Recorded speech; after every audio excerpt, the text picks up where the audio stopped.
بسم الله على بركة الله. السلام عليكم ورحمة الله تعالى وبركاته. وصفة اليوم كيف بان في بداية الفيديو هي الطاقلياتيل بالصلصة البيضاء. ان شاء الله غادي نبداو التحضير. اول حاجة كنشحروا البصلة اللي غنطيبوا فيها قطع ديال الدجاج مع لي شامبينيون المعلب. البصلة كنديروا شي شويه ديال الزيت شويه ديال التوابل كتبقى اختياريه. انا هنايا درت زريعه القزبور وغادي ندير الكمون. المهم كل مره كنشارك معكم وصفه مختلفه على الاخرى. طبيعه الحال غادي نديروا شويه ديال الملح وبودره الثوم. هنا درت ملح الهيمالايا، زيت نباتيه اولا زيت الزيتون. غادي نشحروا البصله حتى تولي لنا بشكل شفاف. غادي نضيف شويه ديال بودره الثوم، هي اختياريه، اولا كان عندنا الثوم خضر كنديروا الثوم الخضراء. كيبقى هاد الاضافات اختياريه ولكن كتضيف نكهه لهاد المكون، يعني لهاد الدجاج وهاد لي شامبينيون. بالنسبه لهاد الطاقلياتين كنسلقوهم بنفس الطريقه ديال لي بات كاملين ديال المقارونيه ديال السباغيتي. من بعد ما كتشحرنا هاد البصله ديالنا، التوابل اللي شاركت معكم، قطع الدجاج سبق لي انني درت فيهم شويه ديال الملحه. ما كنبغيش نكثر الملحه لانني فاش درت الدجاج شي شويه في الملحه والحامض. اختاريت هنا صدور الدجاج.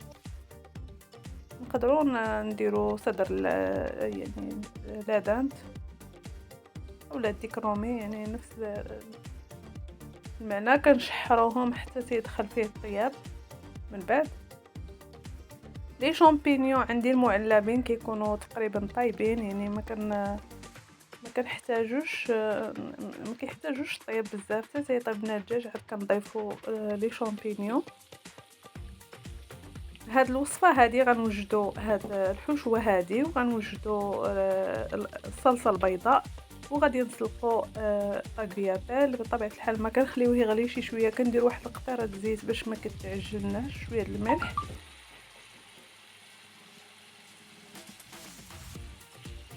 الدجاج ديالنا ها هو طاب. غادي نضيفوا لي شامبينيون. وصفه يعني متكامله، غنيه بالبروتين، نشويات، كربوهيدرات.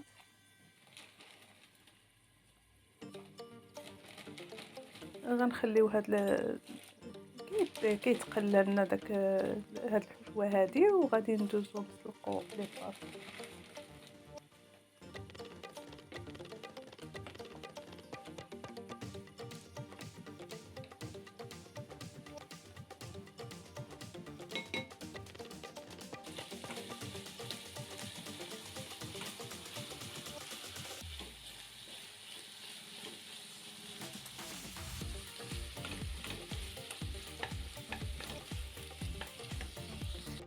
المعجنات ديالي اولا طاقلياتيل، هاد الاسم ديال هاد المعجنات اللي على شكل شرائط، اللي من بعد ما كيتسلقوا كنديروهم. ما كنخليهمش يطيبوا بزاف حتى تيطلقوا النشويات بزاف وتيوليو معجنين.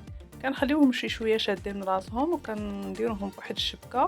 كنكبوا عليهم شويه ديال الماء بارد باش ما كيزيدوش يتلاصقوا بعضياتهم. وغادي ندوز نحضر معاكم الصلصه البيضاء، لاصوص بلونش، اللي غادي ندير فيها تقريبا هنا عندي واحد 30 غرام ديال الزبده مع الملح والابزار. الكميه اختياريه، انا درت شي شويه هنا الابزار زايد، يعني كنبغي نكهها اولا نعطيها المذاق شويه قاصح. وغادي نضيف معلقه كبيره ديال النشا، معلقه كبيره، لان هنا غادي ندير نصف لتر ديال الحليب. وغادي نضيف واحد المكون غتشوفوه معايا اللي هو الطحينه.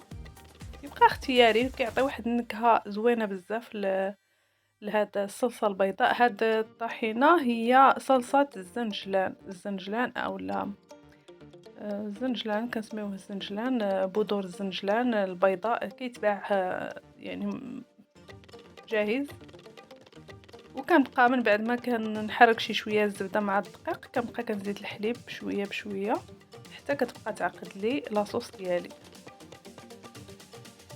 وهذه هي صلصه هذه هي طحينه، هي صلصه الزنجلان. تتبقى اختياريه بطبيعه الحال، لان هادو اضافات، كل واحد كيدير الاضافه اللي كتناسب الذوق ديالو. وهاد الاضافه هذه كتعطيها واحد النكهه كيف ما ذكرت زوينه بزاف. وغنكملوا التحريك. طبعا العافيه خصها تكون عافيه ماشي مجهده بزاف، عافيه متوسطه. وهنا غادي نضيفوا القشده الطريه، تقريبا عندنا 200 مليلتر. وصافي، وهذه هي الاكله ديالنا ديال طاغلياتيل. كنخلطوا ديك الحشوه اللي حضرنا ديال لي شامبينيون مع صدور الدجاج، وكذلك الصلصه البيضاء اللي حضرت معكم بالحليب بالطحينه. وكنخلطوا هذا، كتجي بنينه بزاف، كتجي معلكه. وهذا اللي مهم في هاد الطاغلياطيل. اغلبيه هذا هو علاش كتعجبهم هاد لاصوص بلونش، لانها كتجي معلكه بزاف، يعني مختلفه على لاصوص الطوماط. لاصوص بلونش عندها نكهه خاصه بالاضافات اللي ضفنا لها، وكذلك بالنكهه ديال زرعه القزبور اللي درناها في مع الدجاج. كيجيو هاد المعجنات اولا. وهذا هو مقترح ديال اليوم، نتمنى انه ينال الاعجاب ديالكم. وإلا عجبتكم القناه مرحبا بكم. كاين فيديوهات فيهم مقترحات زوينه، نتمنى انها تنال الاعجاب ديالكم. تشجيعاتكم، جيم، اشتراك، تعليقاتكم محفزه. والى اللقاء في فيديو اخر ان شاء الله.